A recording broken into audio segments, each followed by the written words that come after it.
There are really only two questions that matter in life. The first is, who am I? And the second is, what's my purpose? Now, the first one, honestly, it's kind of a stupid question. Movies love it. Self-help books love it. It's supposed to free you from your ego, but for most people, it does the opposite. It just traps you deeper in it. So we're not even going to waste time on that. The second one, though, that's the one that actually matters. What's your purpose? This is actually a really simple question with an equally simple answer. Your passion is your purpose. When you take what you love doing and use it to help others, that's your purpose.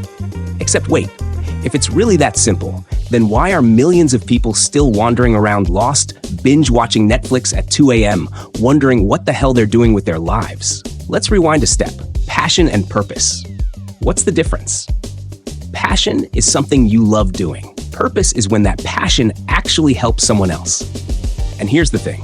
Humans are wired for this. We're social creatures. Back in the day, if you weren't useful to your tribe, you got left behind. No food, no protection, no mate. That survival wiring, it's still in us today. That's why helping others feels so damn good. It's literally in our DNA. Sounds easy, right? But here's the problem in modern times. Most of us either don't have a passion at all, or we do, and it seems completely useless. Take an example. Maybe your passion is watching movies. You can recite Marvel timelines better than Kevin Feige. You know every side character's power levels. That's impressive.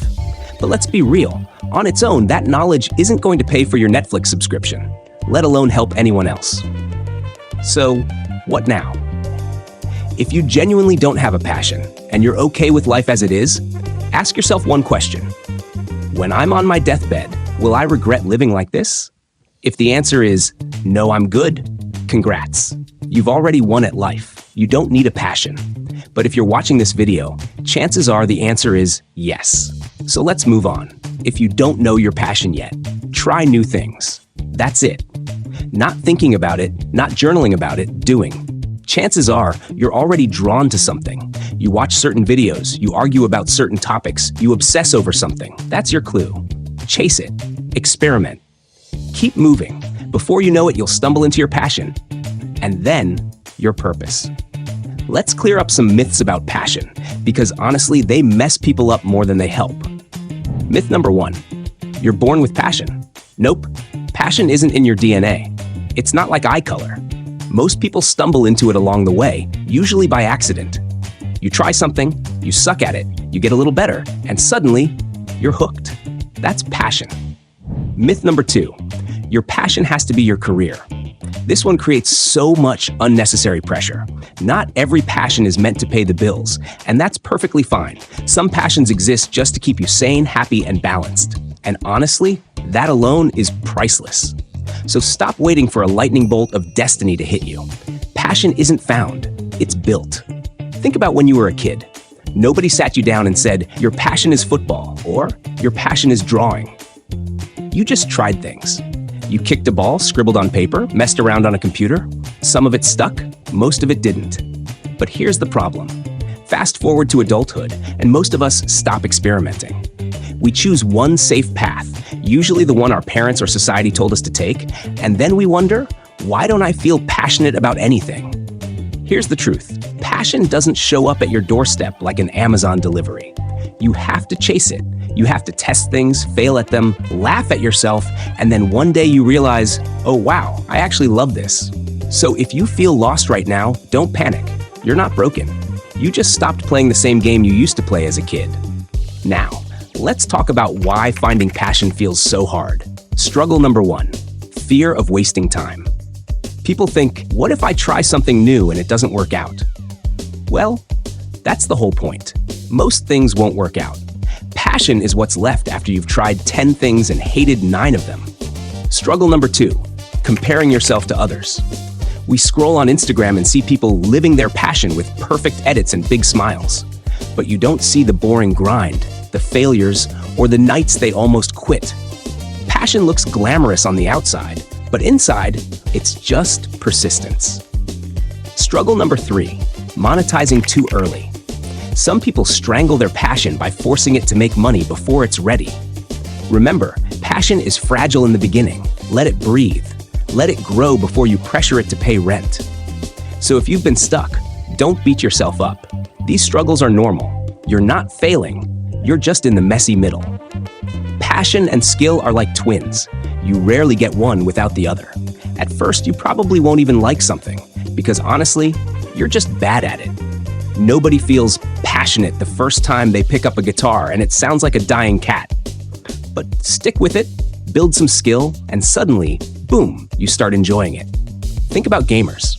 Nobody is passionate about a game when they keep losing every round. But once you start getting good, landing wins, pulling off crazy combos, that's when the passion kicks in. So here's the lesson. Don't sit around waiting for passion to magically appear. Get better at something, and the passion will follow. Skill creates passion just as much as passion creates skill. All right, let's make this practical. If you're still sitting there thinking, okay, but where do I even start? Here's a simple 3-question test. 1. What do I actually enjoy doing or talking about? 2. What do I lose track of time doing? 3. What could I genuinely get better at if I practiced? If one thing answers all 3, you're onto something. And here's your challenge. For the next 7 days, try one new thing each day that even slightly interests you.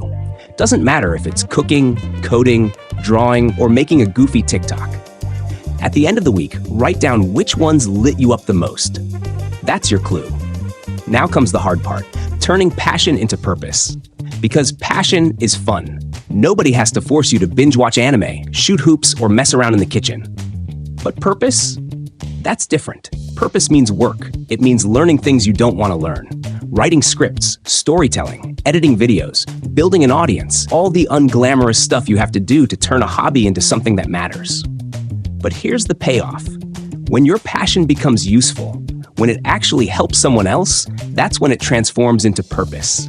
And that's the moment your life changes. So don't overthink it. Just start. Try things. Learn. Build. That's how passion grows, and that's how purpose begins. Now let's talk about the big one, how to actually make money from your passion and turn it into purpose. This is where it gets tough. How exactly are you helping them? Maybe your passion directly solves a problem, or maybe it entertains, inspires, or teaches.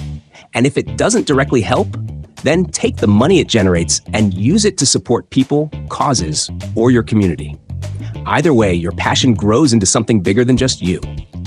Because here's the truth. When your passion becomes useful, when it helps someone else, that's when it transforms into purpose. And that's the moment your life changes. So don't sit there overthinking it. Try things, learn, build. Your passion isn't hiding. It's waiting for you to get off the couch and chase it. Before we wrap this up, there are 3 more things you need to know. First, regrets. Most people on their deathbed don't regret what they did. They regret what they never tried. The book they never wrote, the song they never recorded, the business they never started. So don't ask, what if I fail? Ask, what if I never try? Second, fake passions. Be careful with things that feel like passions but are really just passive consumption. Watching movies, scrolling TikTok, or playing games 12 hours a day. Those are fun, but unless you flip them into creating or contributing, they're just entertainment. Real passion pushes you to make, not just consume. Third, levels of passion. Not every passion has to pay the bills. Think of it in 3 levels. Level 1, hobby. It brings you joy, nothing more. Level 2, side hustle. It makes you some extra money. Level 3, career. It becomes your full-time purpose. And here's the best part. You get to choose which level you want. No pressure. A passion doesn't lose its value just because it's not profitable. Sometimes joy itself is the profit.